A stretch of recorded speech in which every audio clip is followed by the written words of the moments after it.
우리 블레셋 사람을 쫓다가 돌아오매 어떤 사람이 그에게 말하여 이르되 보소서 다윗이 엔게디 광야에 있더이다 하니 사울이 온 이스라엘에서 택한 사람 3,000명을 거느리고 다윗과 그의 사람들을 찾으러 두lum소 바리로 갔으니 길가 양에 우리의 이른즉 굴이 있는지라 사울이 뒤를 보러 들어가니라 다윗과 그의 사람들이 그 굴 깊은 곳에 있더니 다윗의 사람들이 이르되 보소서 여호와께서 당신에게 이르시기를 내가 원수를 내 손에 넘기리니 내 생각에 좋은 대로 그에게 행하라 하시더니 이것이 그 날이니이다 하니 다윗이 일어나서 사울의 겉옷자락을 가만히 베니라. 그리한 후에 사울의 옷자락 뱀으로 말미암아 다윗의 마음이 찔려 자기 사람들에게 이르되 내가 손을 들어 여호와의 기름 부음을 받은 내 주를 치는 것은 여호와께서 금하시는 것이니 그는 여호와의 기름 부음을 받은 자가 됨이니라 하고 다윗이 이 말로 자기 사람들을 금하여 사울을 해하지 못하게 하니라. 사울이 일어나 굴에서 나가 자기 길을 가니라. 그 후에 다윗도 일어나 굴에서 나가 사울의 뒤에서 외쳐 이르되 내 주 왕이여 하매 사울이 돌아보는지라 다윗이 땅에 엎드려 절하고 다윗이 사울에게 이르되 보소서 다윗이 왕을 해하려 한다고 하는 사람들의 말을 왕은 어찌하여 들으시나이까? 오늘 여호와께서 굴에서 왕을 내 손에 넘기신 것을 왕이 아셨을 것이니이다. 어떤 사람이 나를 권하여 왕을 죽이라 하였으나 내가 왕을 아껴 말하기를 나는 내 손을 들어 내 주를 해하지 아니하리니 그는 여호와의 기름 부음을 받은 자이기 때문이라 하였나이다. 내 아버지여 보소서 내 손에 있는 왕의 옷자락을 보소서. 내가 왕을 죽이지 아니하고 겉옷자락만 베었은즉 내 손에 악이나 죄과가 없는 줄을 오늘 아실지니이다. 왕은 내 생명을 찾아 헤아려 하시나 나는 왕에게 범죄한 일이 없나이다.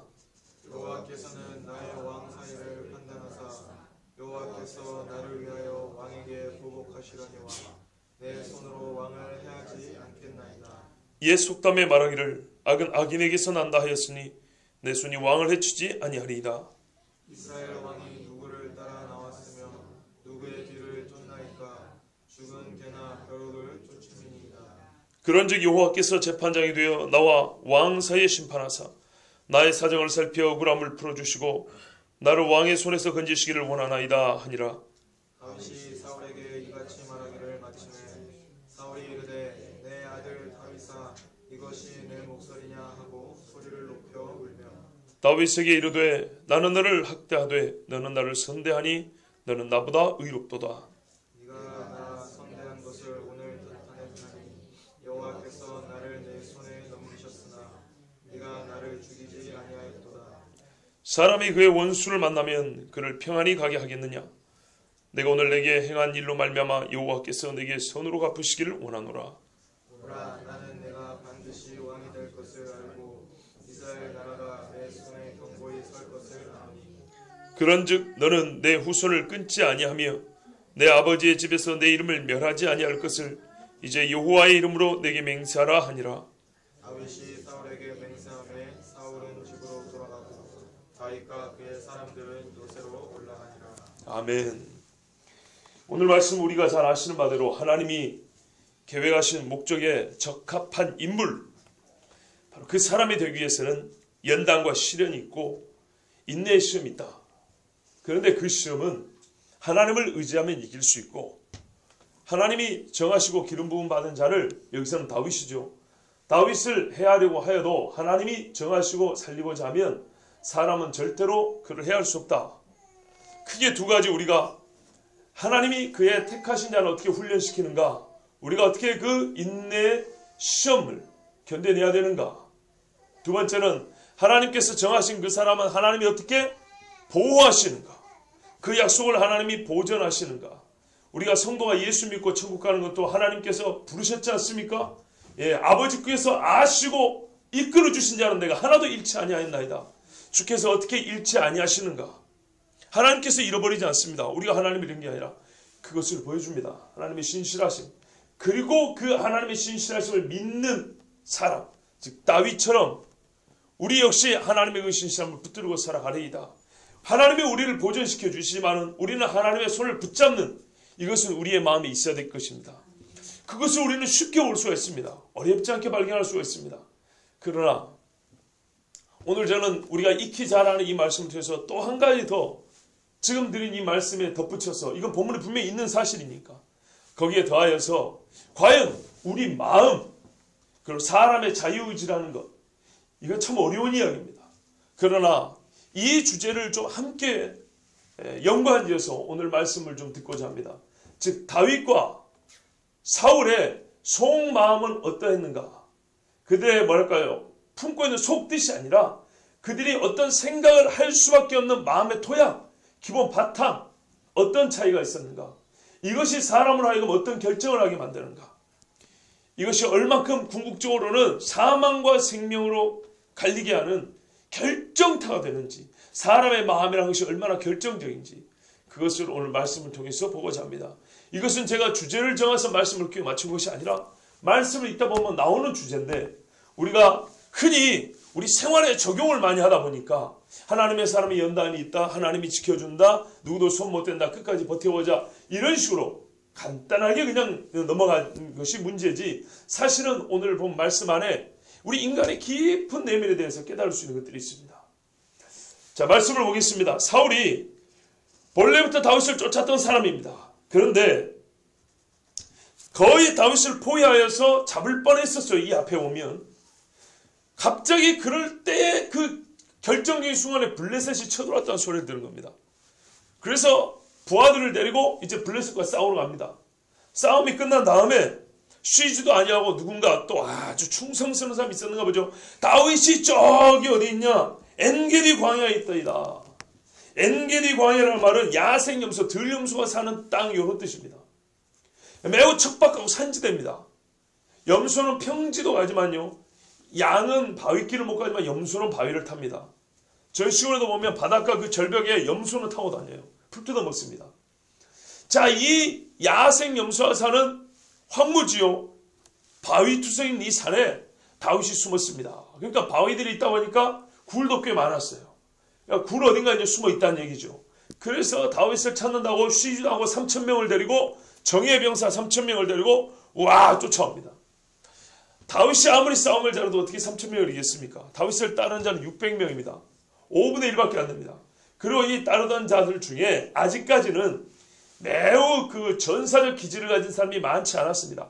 나중에 다윗이 힘을 얻을 때 여러 지파에서 뭐랄까요, 당신의 부하가 되겠습니까 하고 몰려온 사람이 많았지, 이때쯤에는 마음에 원통한 자들이 많이 몰렸다고 그랬습니다. 기껏해야 사촌 정도 되는 아비세나 요압 정도, 요 정도가 싸움을 할 줄 아는 사람이지 별 볼 일 없는 사람들이 꽤 많았습니다. 그렇기 때문에 사울의 정예병사 3,000명하고 이 별 볼 일 없는 600명이 싸워서 절대 이길 수가 없습니다. 확실하게 제압하고자 사울이 군대를 끌고 왔습니다. 자, 그러다가 이제 끌고 왔는데 아까 말씀드린 엔게디 광야 중에 들염소 바위라는 그 지역을 특징 있는 큰 바위가 있었는가 보죠. 그 길 옆에 가다가 이 뒷간을 좀 봐야겠어요. 대면을 좀 봐야 되겠어요. 그래가지고 굴이 있어 그 굴 속으로 들어갔습니다. 부하들 앞에서 일을 볼 수도 없고 왕의 체면에, 그래서 굴 속으로 들어갔는데 이미 그 굴 깊은 곳에는 600명이 숨어갖고 있었습니다. 자, 3,000명 대 600은 안 되지만 똥 싸고 있는 사울 한 사람, 이거야 뭐 아무라도 뒤에 가서 돌로 쳐버려도 끝나는 거죠. 그죠? 아니면 칼이 있으면 그대로 등에서 이렇게 찔러버려도 죽는 겁니다. 아주 절호의 기회가 왔습니다. 자, 상황은 이렇습니다. 이 상황을 보고 다윗의 사람들이 이렇게 말합니다. 4절에 보소서, 여호와께서 당신에게 이르시기를 내가 원수를 내 손에 넘기리니 내 생각이 좋은 대로 그에게 행하라 하시더니 이것이 그날이니이다 그랬어요. 다윗의 사람들이 지금 이 상황을 하나님께서 다윗에게 원수 갚을 기회로 주셨다고 믿고 있는 겁니다. 보십시오. 이들의 믿음이 이렇습니다. 강자가 무방비 상태로 약자의 소굴에 들어올 때는 목숨을 내놓은 것이죠. 그런데 사울이 정신이 있을 때 이렇게 오겠냐는 거죠. 이건 하나님께서 붙여주셨다고 보는 겁니다. 마치 옛날에 블레셋 사람 골리앗을 다윗에게 붙여준 것보다 더 쉽게 이 강자를 이길 수 있도록 약자인 다윗 당신에게 보내주셨다는 겁니다. 얼마나 그때 당시 상황을 이렇게 접목시키기 쉽습니까? 아하, 그렇구나 하고 이럴 수 있잖아요. 이 말은 또 이 사람들 역시도 사울을 죽이고 싶었다는 그런 말이죠. 왜냐? 사울 때문에 자기들도 쫓기고 있지 않습니까? 다윗이 죽으면 자기들도 죽는 거죠. 사울하고 한통속이니까. 제사장도 사울 좀 도왔다고 수십 명의 제사장을 모우쳐 죽여버렸는데 이까지 사람들 안 죽이겠습니까? 그러니 다윗의 생명을 찾는 자, 곧 우리의 생명을 찾는 자니 바로 대장님, 저를 죽이면 되겠습니다. 이렇게 얘기한 겁니다. 하나님이 주신 기회라고 믿었고 자기들도 사울을 죽이고 싶었고, 그리고 짐작컨대 다윗도 사울을 죽이고 싶었을 거라고 생각합니다. 그렇지 않겠습니까? 나라도 기회가 없으니까 못한 것이지 기회만 주어지면 사울을 죽일 것이다 라고 그렇게 생각했지요. 다윗의 사람들은 다윗이 그랬을 거라, 꼭 자기와 같은 생각했을 거라고 생각하고 다윗에게 스스럼없이 말했습니다. 가서 왕을 죽입시다. 그런데요, 하나님은 이렇게 말씀한 적이 없습니다. 어느 선지자가 다윗에게 이런 예언을 했습니까? 사무엘이 훗날 하나님께서 너에게 이 나라를, 이 백성을 맡기리라는 약속을 했지만 사울을 네 손에 붙여주리니 네가 그 목을 따가지고 대권을 쥐어라 이렇게 말한 적이 없습니다. 그러면 이 사람들은요, 거짓말로 예언을 만들어낸 겁니다. 혹 어느 선지자가, 사무엘이 아닌 어떤 선지자가 이런 말을 했을지 모르지만 적어도 성경의 기록상 하나님이 이런 예언을 하신 적이 없습니다. 즉 이 사람들은 자기들의 욕망을 하나님의 이름을 빌어서 표현한 것입니다.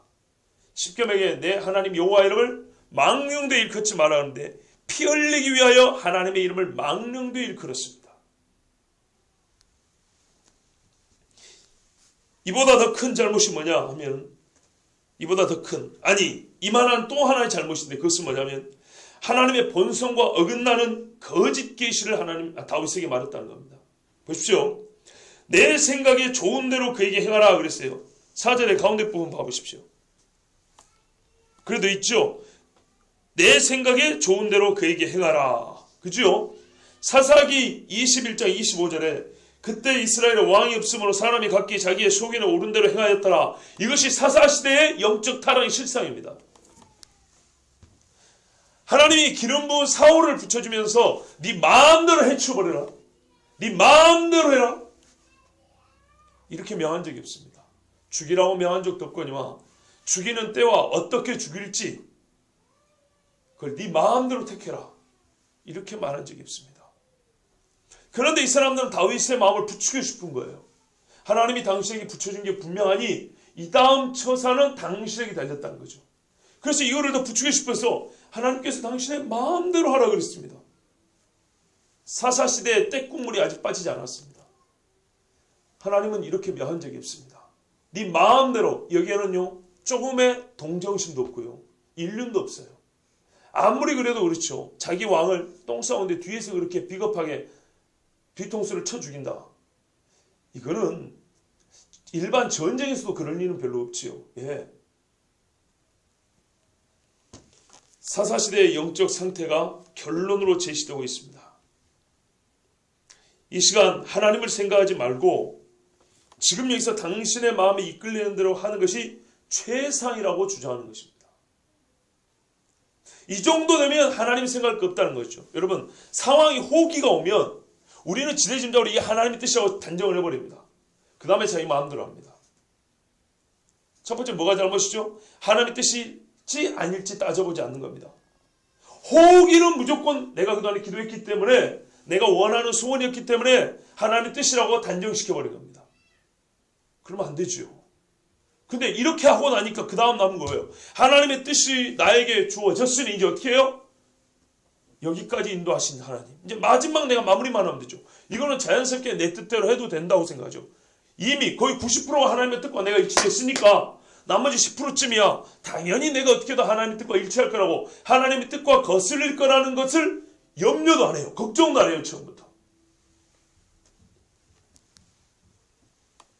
이 사람들은요, 아무리 당신이 하나님을 경외하는 자라도 사울을 죽이고 싶고 그에게서 벗어나고 싶고 빨리 왕이 되고 싶은 마음이 있지 않냐?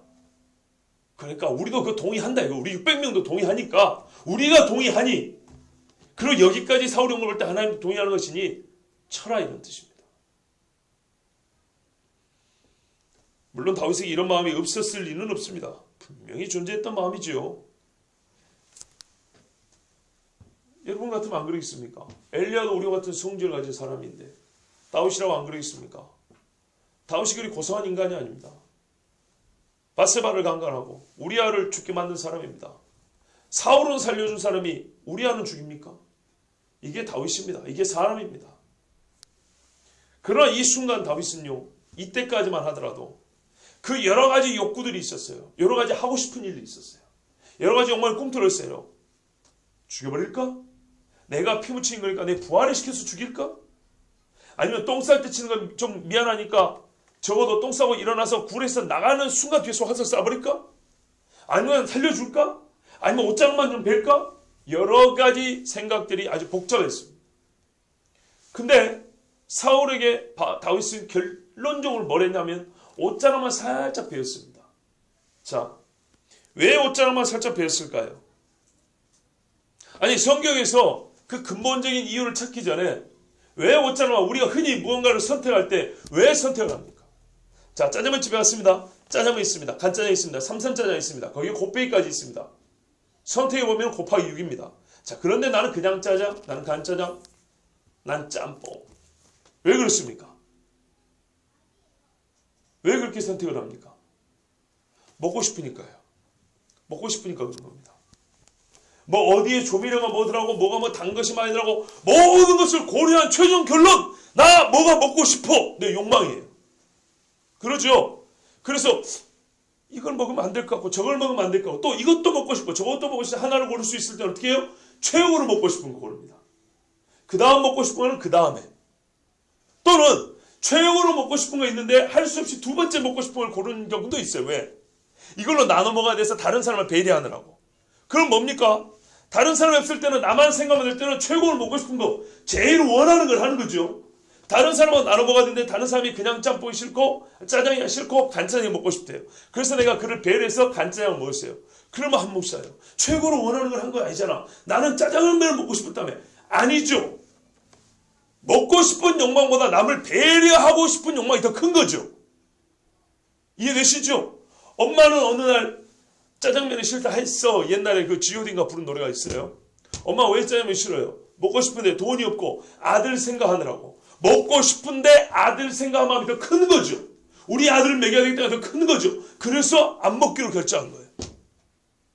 짜장면도 먹고 싶은데 짬뽕이 오늘은 더 땡긴다는 거죠. 더 먹고 싶어서 그걸 결정한 거예요. 다윗의 마음속에 여러 가지 하고 싶은 게 있었어요. 그런데 옷장만 베고 싶은 게 제일 마음이 큰 거예요. 그래서 결정한 거예요. 오늘 밤에 피곤해서 나오기 싫어요. 정수 입사님 엄청나게 피곤하시죠? 제가 알아요. 공부하시고 일하시고 얼마나 피곤한지 알아요. 엄청나게 피곤한데 왜 나옵니까? 나오기 싫어요. 쉬고 싶어요. 그런데 거꾸로 나와야겠다는 생각이 들어요.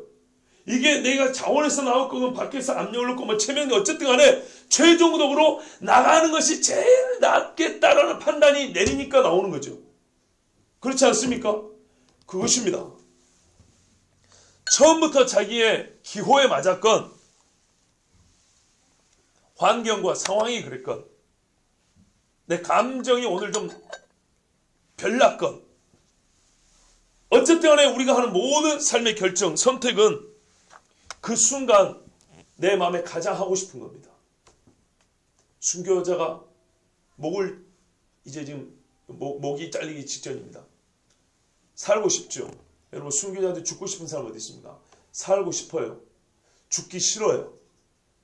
칼에 맞으면 아프죠. 총에 맞아도 아프죠. 고문 당하면 힘들죠. 그런데 그거보다 더 큰 게 뭐냐? 예수 이름 부인하고 싶지 않은 욕망이 더 큰 거죠. 이해되시죠? 우리의 모든 선택은 그것입니다. 그래서 자기 선택에 대하여 여러 핑계를 많이 대지만 물론 상황에 따라 책임을 조금 면할 수 있긴 하지만 모든 책임은 자기가 지는 겁니다. 왜 본디오 빌라도에게 고난을 받으사 그렇게 우리가 사도신경 고백합니까? 빌라도는 예수님을 살리고 싶었습니다. 살리고 싶었어요. 그래서 나는 이 삶에서 죄를 찾지 못한다고 그랬어요. 유대인들은 예수님을 죽이고 싶었습니다. 그런데 빌라도는 어떤 마음이 있었냐? 살리고 싶었지만 유대인들을 거스르고 싶지는 않았어요. 유대인들이 말하는 당신은 황제의 친구가 아닙니다라는 이 말이 위협이 돼서 황제에게 미움을 받고 싶지 않았어요. 이 마음이 예수님을 살리고 싶은 마음보다 더 큰 거예요. 그래서 안 하면 박아라고 내준 겁니다. 그러니 예수님은 유대인도 죽인 거고 로마의 총독 빌라도도 죽인 겁니다. 이 시간 왜 다윗이 사울의 옷자락만 베었습니까? 사울의 옷자락만 베고 싶었기 때문입니다. 그런데 왜 그런 마음이 들었을까요? 하나님이 없었다면, 여러분, 다윗의 마음속에 하나님이 좌정하지 않으셨다면 다윗은 어떤 선택을 했을까요? 뭘 더 하고 싶어 할까요?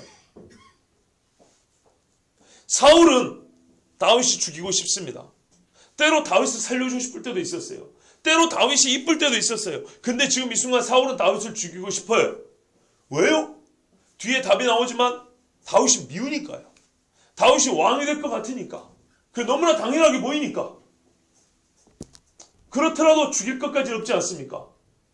그런데 사울의 속에 악령이 아니라 하나님의 성령이 임한다면 성령이 사울에게 다윗을 죽여라 이렇게 말씀하실까요? 우리가 자유의지로 모든 걸 선택합니다. 우리가 자유의지로 선택합니다. 그 순간 가장 하고 싶은 것. 그런데 자유의지가 태동하는 우리 마음에 터가 있어요. 터가. 우리가 흔히 말하는 마음밭이라 그런 거 있죠. 예, 마음밭. 결정적으로 하나님이 있는 사람하고 하나님이 없는 사람은 주일날 교회 가자. 다른 건 하고 싶어요. 잠자고 싶고 놀러 가고 싶어요. 그런데 그보다 교회 가야 된다. 예배해야 된다는 게 더 큽니다. 왜요? 하나님이 계시니까. 이게 전제입니다. 하나님이 안 계시면 처음부터 그거 갖고 고민도 안 해요. 하나님이 없는 사람은 어떻게 합니까? 애시당초 교회는 고민사항이 아닙니다. 누가 말을 하더라도 교회는 처음부터 예의하지만 저 뒤에 있고요. 나는 오늘 산으로 갈까 들로 갈까 영화관으로 갈까 강으로 갈까 이 고민입니다. 아니면 예의상 교회 한번 가줄까? 이 교회 가는 건 예의상이죠. 예, 그 순간 한번 따라와주는 것도 최고로 하고 싶은 겁니다. 근데 바탕은 뭐라고요? 예의상, 체면상 한번 가주자 이겁니다. 그런데 다윗은 지금 자연스러운 마음입니다. 자연스럽게 여러 가지 욕망 중에 하나님의 기름 부음 받은 자를 죽이면 안 된다는 것은 옆에서 누가 가르쳐준 게 아니죠. 누가 강요한 거 아니죠. 오히려 가르쳐주고 강요한 거는 죽이라는 겁니다. 그런데 가르쳐주고 강요한 게 아닌데 자연스럽게 마음에서 나온 최고로 하고 싶은 게 뭐냐? 하나님의 기름 부음 받은 자는 죽이면 안 된다. 적어도 그의 몸에 칼을 대고 싶지 않다. 이거였습니다. 그게 어디서 나왔습니까? 순전히 다윗의 마음속에서 나온 겁니다. 그런데 무엇가 있기 때문에요? 그 마음이 어떻게 되어 있기 때문에요? 하나님이 그 마음에 좌정하고 계시기 때문에. 이게 결정적인 차이입니다. 이렇게 다윗이 옷자락을 벤 다음에 사울의 옷자락을 벤 것 때문에 마음이 너무 찔렸습니다. 그는 자기 사람들, 즉 부하들의 말을 안 들은 것 때문에 마음이 찔리지 않았습니다. 그 사람들이 자기를 배신할까 봐 두려워하지도 않았고 못난이라고 남자답지 못한 겁쟁이라고 조롱당할 것을 걱정하지도 않았습니다. 오직 그의 마음은 여호와의 기름 부음 받은 자를 해하려고 했던 마음이 잠시라도 있었고 충분히 내가 당신을 해할 수 있었다고 과시하려고 나는 당신과는 질적으로 다른 사람이라고 당신은 나를 죽이려 해도 나는 당신을 살려주는 사람이라고 이런 의도를 보이려고 그러니까 죽이진 않지만 내가 당신을 죽일 수 있었음에도 살려준 나는 당신보다 착한 사람이야. 나 당신보다 그래도 질적으로 나은 사람이야. 나는 이런 죽이는 것까지는 아니지만은 약간의 자기 과시욕이 있었던 것 때문에 다윗은 무척 마음이 찔렸습니다. 요건 뒤에 다윗의 말을 들으면 그게 드러납니다. 어떤 사람들은 이런 다윗의 모습을 보고 심신이 미약한 사람, 뭐 그거 갖고 마음에 찔리고 그래. 지나치게 죄책감에 사로잡혀 있는 사람, 이런 현대적인 기준을 가지고 다윗을 비난할지도 모릅니다. 죄책감을 워낙에 싫어하는 시대이기 때문에 다윗이 한 마음에 찔렸다. 이것을 가지고 우리는 다윗을 또 못난 사람이라고 하나님의 자유도 모르고 죄책감에 사로잡힌 사람을 말할 줄 모르나? 그것이 아닙니다. 다윗은 매우 건전한 영성을 갖고 있습니다. 다윗은 사울의 옷자락을 뱀으로 말미암아 그 가지고 있던 그 다윗의 그 마음의 찔림은 심신미약에서 비롯된 것이 아니요 여호와의 살아계심과 그의 본성, 하나님이 어떤 분인지를 알므로 말미암은 것입니다. 뭐라 그럽니까? 내가 손을 들어 여호와의 기름 부음을 받은 내 주를 치는 것은 여호와께서 금하시는 것이다. 하나님이 세우신데 죽이면 내가 패하는 거다, 이런 말입니다. 하나님이 세우신 자를 패할 권한이 나에게 없다. 오해하지 마십시오. 보통 옛날에 목사님들이 자기 자리 지키라고 이거를 이게 설교를 많이 했는데 저는 그런 뜻으로 하는 거 아닙니다. 본문 그대로입니다. 다윗이 알고 염려하는 바는 이 한 가지뿐입니다. 다윗은 그를 따르는 사람들이 하나님과 다른 뜻을 가지고 있음을 알았습니다. 인간적인 욕망이 솟구칠 때 다윗은 사람의 생각을 하지 않고 하나님의 뜻을 생각했습니다. 그의 마음은 항상 하나님이 원하신 것을 최종적으로 선택하고 싶은 욕망, 이것이 항상 그 마음에 자리 잡고 있었습니다. 그래서 어떤 상황이라도 하나님이 이 시간 제일 원하는 게 뭘까? 나는 그것을 원한다, 이겁니다. 나는 그것을 원한다. 억지도 아니고 순전히 자기 자유의지가 나는 이 시간 하나님이 제일 원하신 그것을 분별하여 그것을 하고 싶다. 입니다.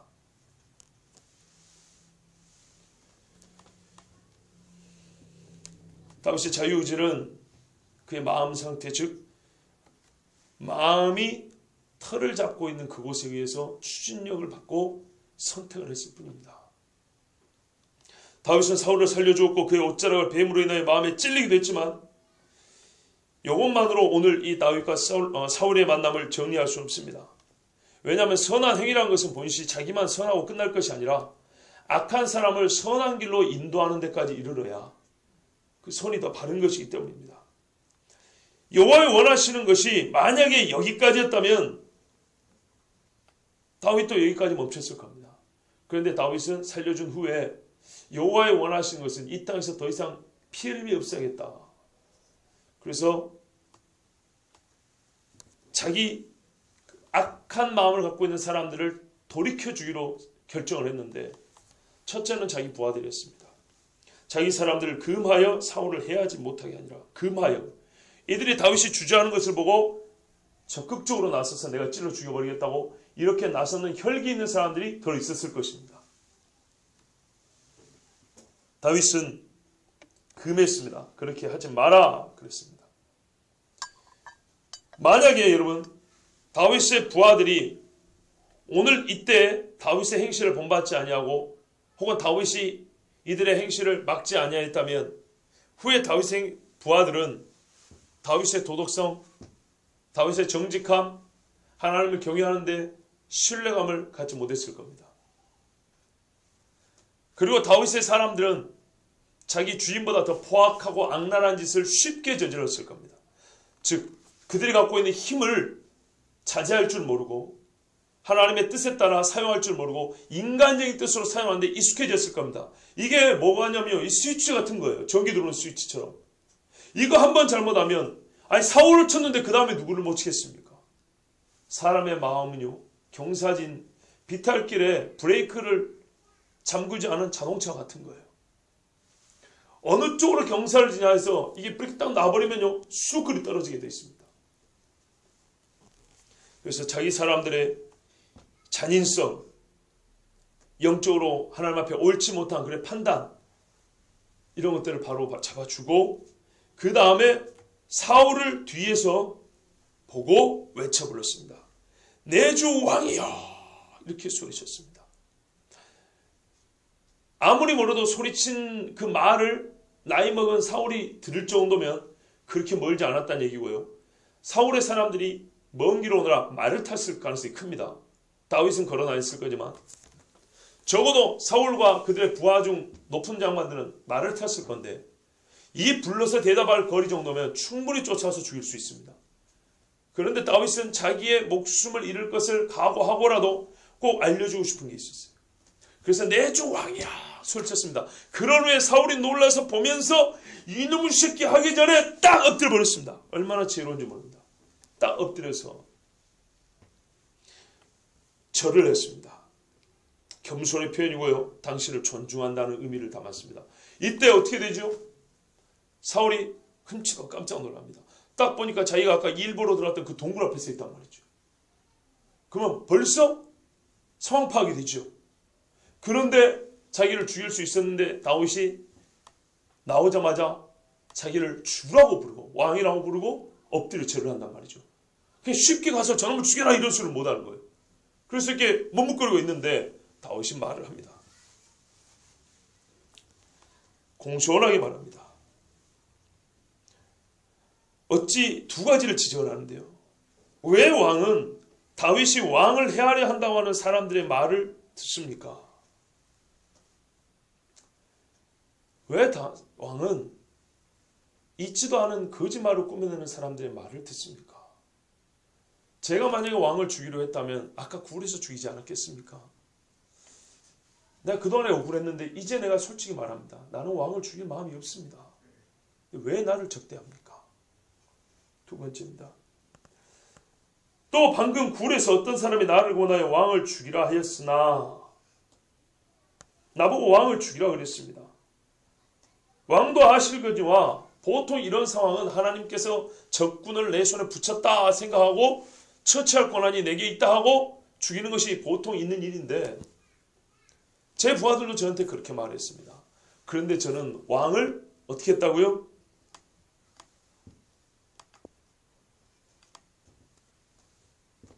(11절에) 보십시오. 10절 중반부에 내가 왕을 아껴 그랬습니다. 왕을 아껴. 나는 왕을 귀히 여겼습니다. 그런데 어찌 왕이시여 나를 죽이려고 하십니까? 내가 왜 왕을 아낀지 아십니까? 왕이 나에게 한 행실 때문이 아니라 나는 여호와를 경외하는 자라 여호와께서 친히 선택하시고 기름 부었기 때문에 내가 왕을 손대지 아니한 겁니다. 나는 지금도 그랬거니와 앞으로도 여호와를 바라보고 여호와의 뜻대로 살 것입니다. 그러니 내가 당신을 죽이려고 한다거나 내가 당신의 권좌를 탐낸다거나 하는 그런 생각은 제발 좀 하지 마십시오. 이렇게 호소합니다. 그러면서 이렇게 말합니다. 내 아버지여 보소서. 내 손에 있는 왕의 옷자락을 보소서. 아버지여. 성경에서 아버지는 친아버지도 부르고요. 할아버지도 아버지라고요. 장인도 아버지라고 합니다. 장인을 말합니다. 이 옷자락을 보여줍니다. 죽일 마음이 있었으면 진작 죽였을 거다 이런 말입니다. 여러분 근데요. 여기서 다윗이 마음에 찔린 이유가 나타나고요. 그리고 그 마음이 찔렸던 그 마음 상태는 여전히 지속되고 있는 걸 알고 있습니다. 그게 뭐냐면 아까 그랬지 않습니까? 다윗이 사울을 죽일 마음은 없지만 사울에게 뭔가를 알려주고 싶은 마음이 있었어요. 근데 그 알려주고 싶은 마음마저도 다윗은 솔직히 좀 마음이 찔렸어요. 그런데 지금 뭘 하고 싶냐? 그래도 말해주고 싶은 거예요. 그래서 말을 해줍니다. 보십시오. 겉옷자락만 내 손에 있고 내가 왕을 죽이지 아니하였은즉 내 손에 악이나 죄과가 없는 줄을 오늘 아실지니이다. 왕은 내 생명을 찾아 해하려 하시나 나는 왕에게 범죄한 일이 없나이다. 자, 은근히 나는 왕을 죽일 수 있었는데 죽이지 않았고 옷자락만 잘랐습니다. 나 이렇게 무죄한 자입니다. 이걸로 끝나지 않고 대신에 나는 무죄한데 당신은 어쨌다는 거예요? 당신은 죄가 많은 사람이에요. 요걸 지금 은근히 말하고 있죠. 그러지 않습니까? 또 보세요. 여호와께서는 나와 왕 사이를 판단하사 판단하면 결론이 어떻게 난다는 얘기입니까? 다윗이 자기가 잘못했다고 판단하기를 기대하고 이런 말을 했을까요? 그게 아닙니다. 왜요? 증거가 말이죠. 내가 이 옷장만 안 잘랐는데 내가 뭘 잘못했냐 이거죠. 근데 하나님이 판단할 거예요. 사울왕 당신이 잘못했다고. 여호와께서 나를 왜 왕에게 보복하실 어이구 무서운 이야기네요. 그죠? 다윗의 마음에 이런 마음은 있었어요. 죽이지는 않는데 당신은 분명히 하나님이 심판할 거예요. 나는 그게 내 마음속에 더 커. 그렇지만 이것을 숨길 정도로 다윗이 꽤나 겸손했거나 사울왕을 엄청나게 존중했던 건 아니에요. 은근히 나는 착하고 의롭고 당신은 악하고 범죄한 사람이다. 당신은 나중에 하나님이 심판해서 죽을 거다. 이거를 지금 알려주는 거예요. 실제로 그리 죽었고요. 역대상 10장에 보면 사울의 죽은 것은 그가 여호와의 율법을 순종하지 않았고 하나님께 묻지 않고 귀신 들린 사람, 신접한 사람이 물었기 때문에 그렇게 나와 있어요. 사울의 이 마음은 변하지 않았어요. 그래서 하나님이 당신을 보복할 거니까 나는 내 손으로 왕을 해야 하지 않겠나이다. 이에 속담에 말하기를 악은 악인에게서 난다 하였으니 내 손이 왕을 해야 하지 아니하리다. 어이구, 내가 내 손으로 왕을 해야 하면 나는 악을 행하는 거죠. 그러면 악은 어디서 나요? 악인. 그러면 나는 악인이 되어버리죠. 그러면 내가 악인이 된다는 게 뭐예요? 나를 쫓는 당신과 내가 똑같이 되어버리는데. 근데 당신이 지금 나를 쫓는 건 뭐예요? 악이죠. 왜 악한 생각, 악한 짓을 합니까? 당신은 누구라는 거예요? 악인이라는 거예요. 다윗이 은근히 이걸 말해줍니다. 나는 악하지 않냐고 당신은 악하요. 그리고 당신이 악함 때문에 하나님께서 당신을 보호하실 거예요. 그래서 내가 안 죽인 거예요. 그러니까 다윗의 마음은 죽일 마음까지는 없었어요. 그렇게 악하지는 않았어요. 그러나 적어도 사울에게 자기의 의로움을 과시하고 싶었어요. 그리고 옷자락을 잘랐단 말은요, 사실은 당신은 사실 이제부터는 내 손아귀 들었단 말은 똑같은 얘기예요. 그거를 드러내고 싶은 거예요. 내가 목숨을 살리는데 실제로 당신 내 손에서 죽을 뻔했던 거 알죠? 이게 증거야. 이미 당신은 내 손 안에 들어온 거나 다름없어. 이런 말입니다. 그러니까 다윗이 왜 마음이 찔렸는지 아시겠죠? 이래서 찔렸어요. 그런데 찔려놓고도 이것까지는 참지 못하고 말을 했어요. 이게 다윗이 지금 제일 하고 싶은 거예요. 다윗은요, 공의를 분별하는 능력이 부족하지는 않습니다. 분명 사울이 악한 짓을 하고 있음도 알고 있습니다. 그리고 악은 악인에게서 난다는 말은 틀린 말도 아니고 맞는 말입니다. 그리고 하나님께서 심판한다는 것도 맞는 말입니다. 하나님을 신뢰하고 의지하고 있는 거 아주 잘한 것입니다. 그러나 적어도 다윗은 사울을 죽이고 싶은 마음은 없었으나 그에게 자기의 의로움을 과시하고 싶었고, 물론 결론은 그걸 통해서 자기를 쫓는 일을 그만두게 하고 싶었습니다. 근데 그 방법으로 택한 것이 사울의 악을 드러내주고 자기의 의를 역시 드러내는 일이었습니다. 이것이 왜 중요한지는 이 다음에 조금만 더 기다리시면 또 말씀이 나옵니다. 아직 이야기가 안 끝났습니다. 이스라엘 왕이 누구를 따라왔습니까? 누구의 뒤를 뒤쫓습니까? 죽은 개나 벼룩을 쫓은 것이 아닙니까? 죽은 개를 뭐하러 쫓아옵니까? 내가 죽은 개입니다. 또 죽은 개에 붙어 사는 벼룩과 같습니다. 하나 보잘것없는 이런 나를 왜 쫓습니까? 그러면 쫓는 일은 지혜롭다는 얘기입니까? 어리석다는 얘기입니까? 어리석다는 얘기입니다. 예? 그래서 여호와께서 재판장이 돼. 아까 했던 말 또 반복하죠. 그죠? 심판하사 보복하사 나와 왕 사이에 심판하사 나의 사정을 살펴 억울함을 풀어주시고 나를 왕의 손에서 건지시길 원하나이다. 하나님이 나는 건져주실 거고 우리 둘 사이에 심판하면 하나님이 나를 건져줄 거예요. 그러면 당신은 어떻게 한다는 얘기예요? 그것까지는 말을 안 했지만 반대적으로 사울 당신은 하나님이 뭔가 좋지 않은 일로 벌할 거요 라는 게 이 말씀이 들어있죠. 예, 다윗은 여호와를 경외하는 사람입니다. 그러나 이 순간 하나님이 가장 원하시는 게 뭔가 하고 쫓긴 했지만 다윗 역시 온전합니까? 온전하지 않습니까? 온전하지 않아요. 이게 사람이에요. 아무리 의로운 것 같아도 의는 없나니 하나도 없으며. 히브리어를 좀 많이 아는 사람이 여기서 아주 재밌는 언어 유희를 발견합니다. 자기의 은근히 의로움을 드러내서 아주 단어를 교묘하게 사용합니다. 다윗은 달변가입니다. 저는 한국말로 표현하니까 좀 이게 어감이 약한데 이 히브리어로 읽으면 했던 말을 이렇게 사용하고 저렇게 사용하면서 아주 이 교묘하게 자기는 의롭고 사울은 악하다는 것을 표현하는 그런 말이라 그럽니다. 자, 이 말을 듣고요. 사울이 대답을 합니다. 사울이 뭐라 그러냐면 내 아들 다윗아 이것이 네 목소리냐 하고 소리 높여 웁니다. 너는 나를 학대하되 나는 너를 학대하되 너는 나를 선대하니 너는 나보다 의롭도다 그랬어요.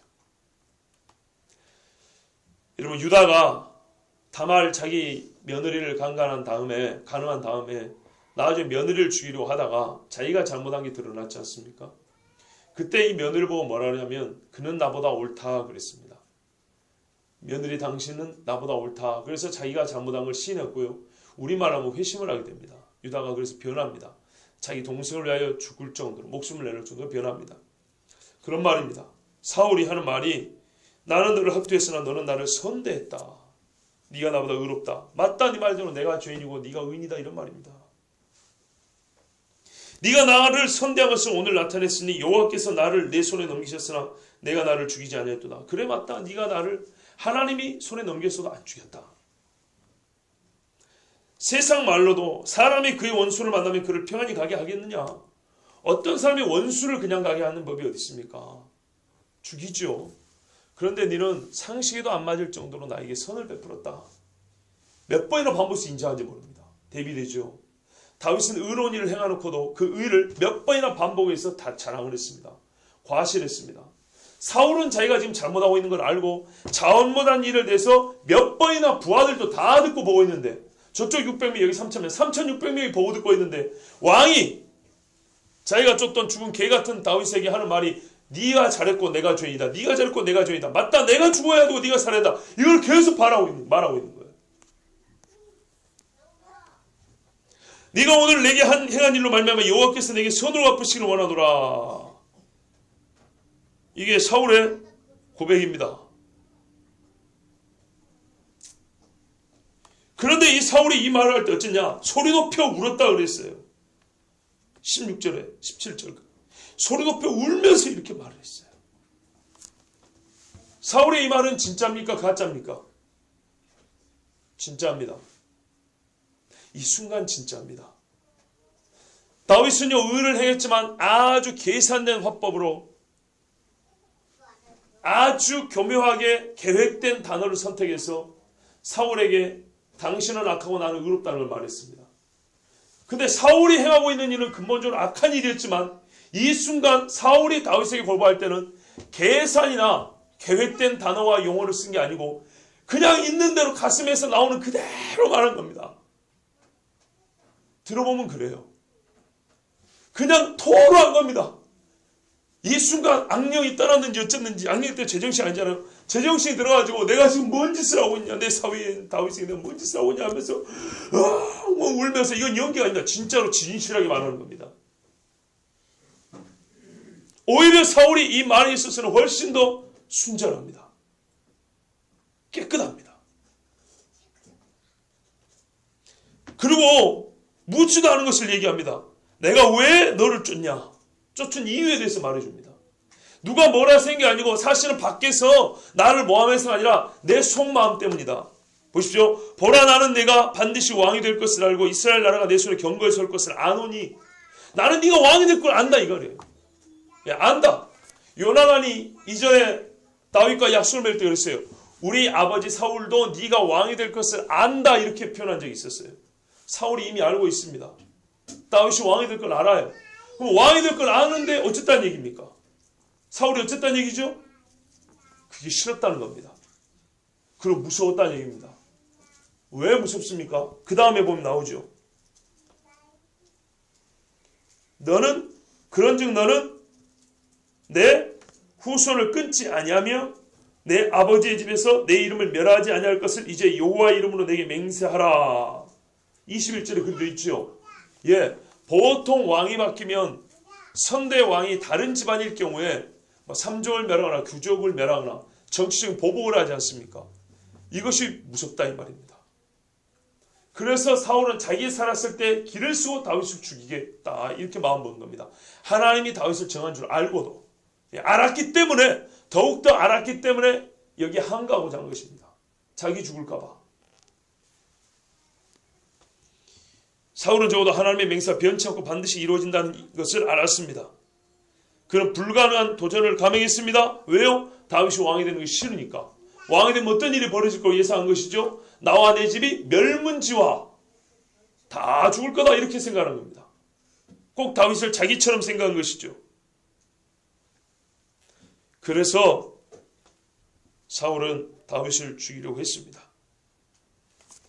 사울 역시도 한때 다윗을 내가 꼭 죽여야만 하는가 하고 고민할 때 있었을 것이고 내 딸 미갈은 어떻게 되는 거냐 하면서 걱정했을 것입니다. 사람들이 다윗을 좋아하는데 이러다가 다윗을 죽이라는 나를 오히려 다른 사람들이 반란 일으켜서 제압하면 어떡하지? 이런 걱정까지 했을 때가 있었을 겁니다. 그래서 차라리 다윗을 추적하지 말까? 이런 고민도 했었을 것입니다. 그러나 그의 마음은 최종적으로 뭘 하고 싶은 마음이 제일 컸냐? 그래도 다윗을 죽여야겠다. 이게 제일 큰 겁니다. 그래서요, 사울이 지금 이 순간 가장 양심적으로 자기 죄를 고백하고 양심적으로 다윗에게 호소를 해도 사울은 악한 겁니다.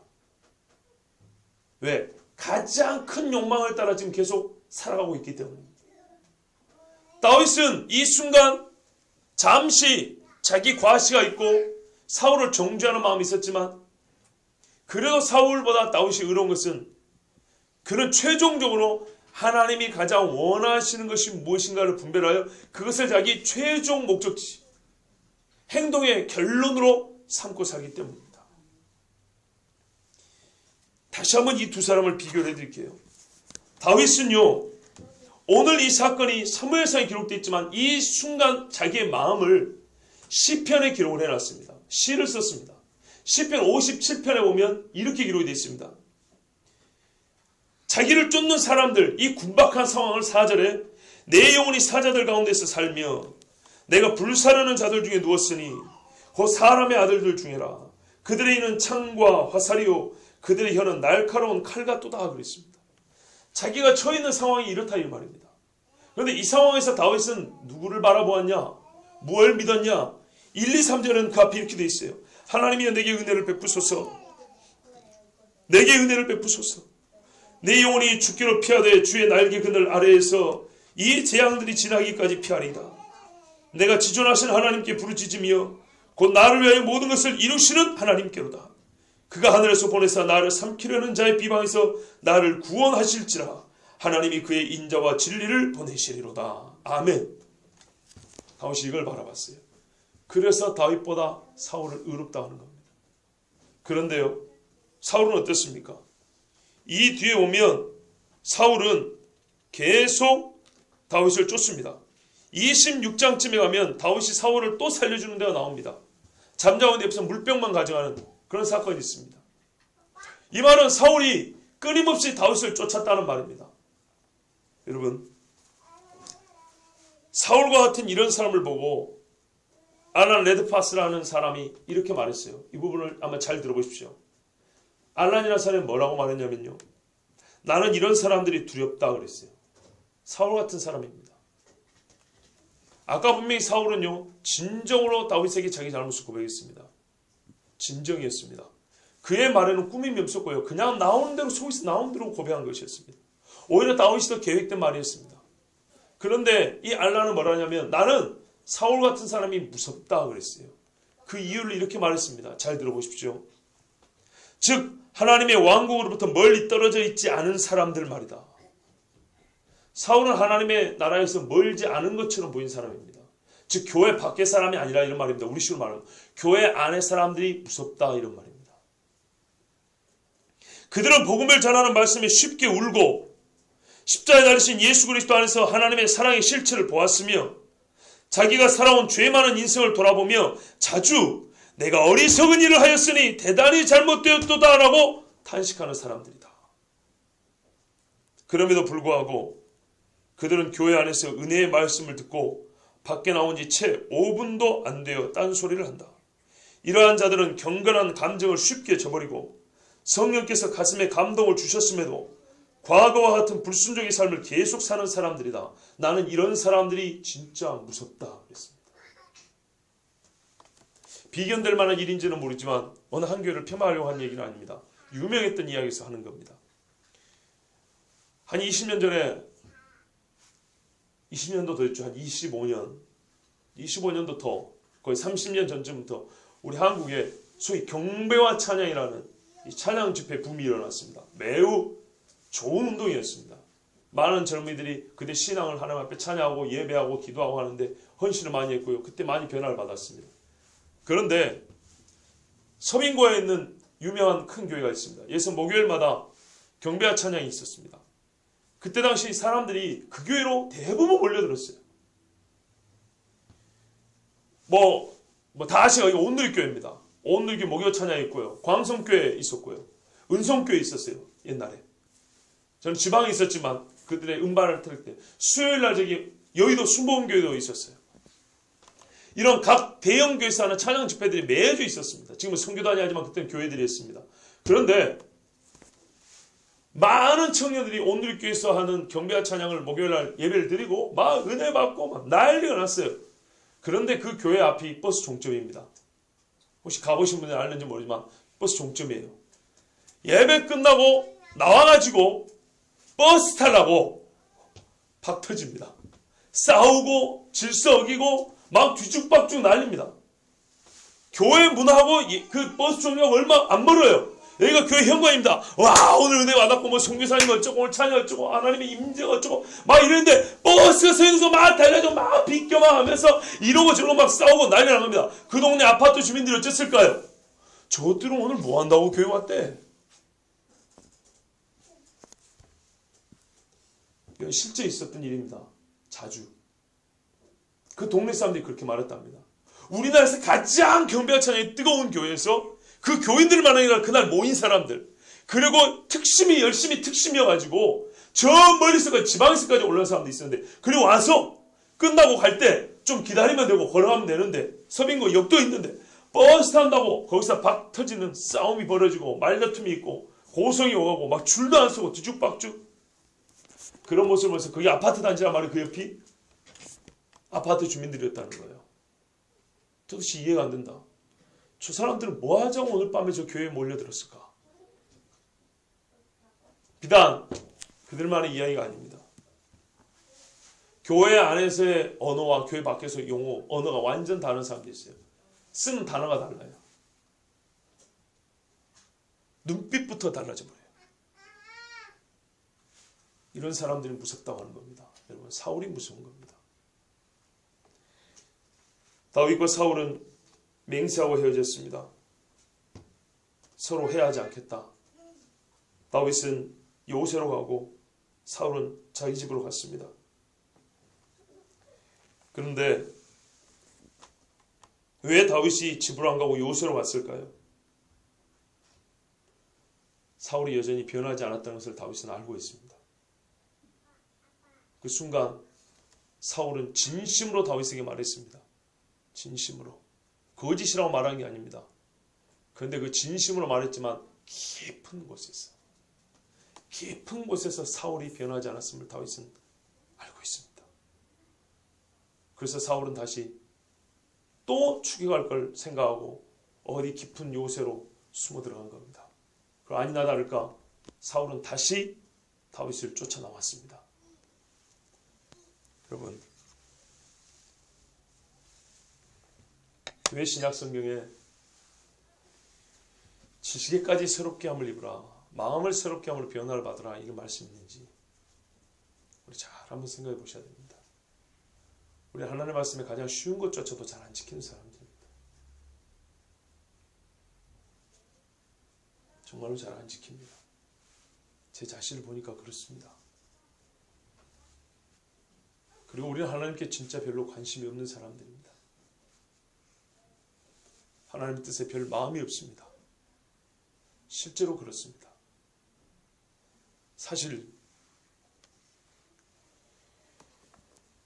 저번에 부임하고 얼마 안 있어서 말씀드린 적이 있긴 있습니다. 몇 달 됐죠.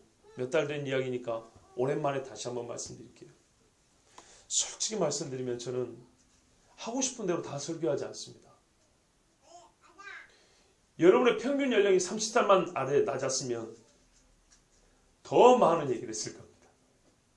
더 직접적이고 더 정확한 얘기를 했을 겁니다. 그런데 설교는 하나님의 뜻대로 한다 하면서도 말은 그렇게 하면서도 실상 제 설교 내용은 진짜 하나님의 뜻에서 많이 칼로 이렇게 잘라내버리고 합니다. 그래서 제가 괴로울 때가 있습니다.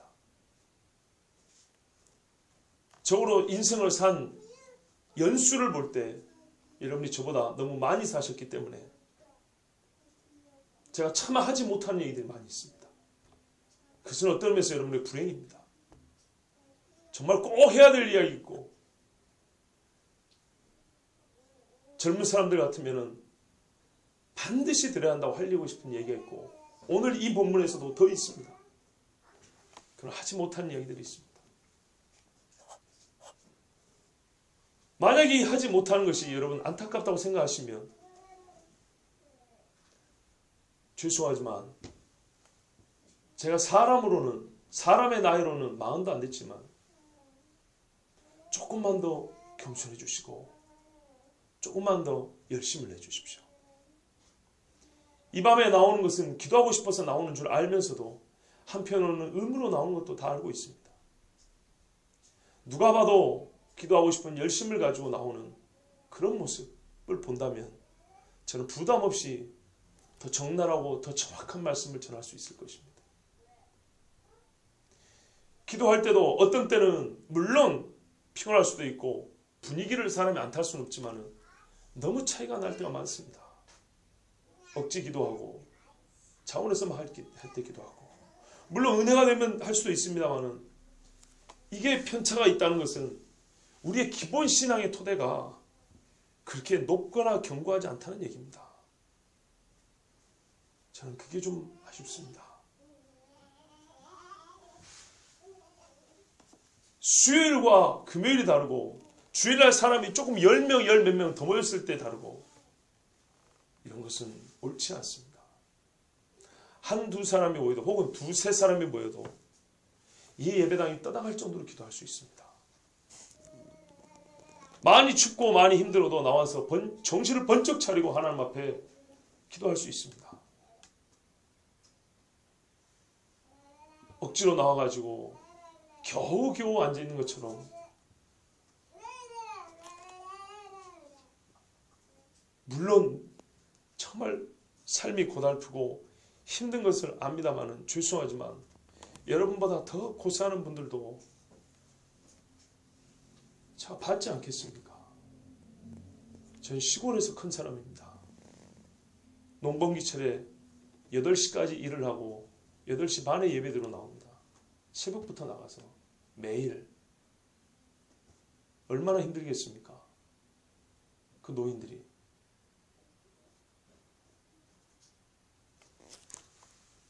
우리는 이미 상당히 편한 세상을 살고 있습니다. 오늘 이 말씀도 제가 아무리 얘기를 해도 다윗의 이야기고 사울의 이야기고 나 이야기는 아니고 그리고 한 번 듣고 또 그냥 잊어버리고 옛날에 알던 것보다 새로운 이야기 하나 더 있었네 그걸 몰랐네 이 정도로. 만약에 그렇지 않다면 저는 아까 우리 전도사님이 찬양 인도하면서 기도합시다 할 때 그렇게 기도 소리가 작고 힘이 없어서는 안 된다고 생각합니다.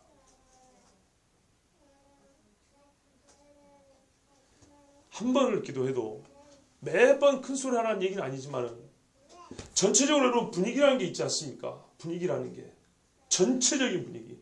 예? 여러분 한번 생각을 해보십시오.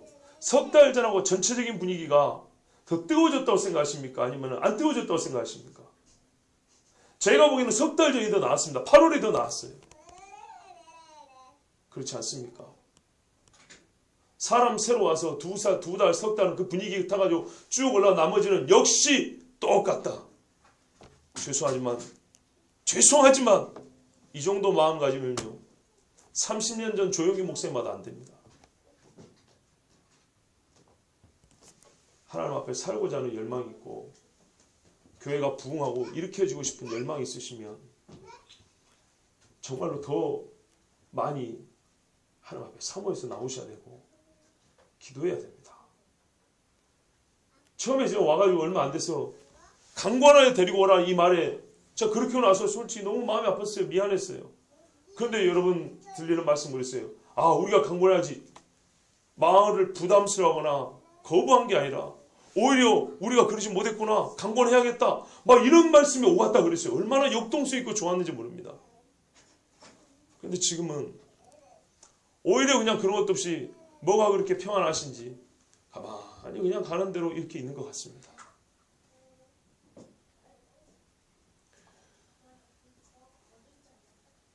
저도 사람이고 여러분도 사람이고 싫은 소리는 다 듣기 싫습니다. 저 역시도 듣기 싫습니다. 저 역시도 힘이 너무 빠질 때가 많습니다. 교회를 자주 나오는 것뿐만 아니라 하나님 앞에 좀 으쌰으쌰하고 좀 이렇게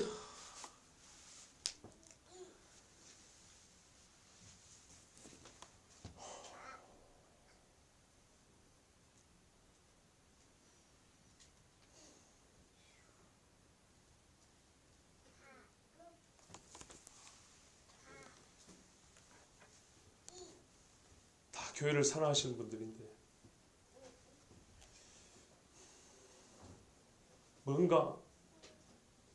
뭔가 조금 부족하다고 봅니다.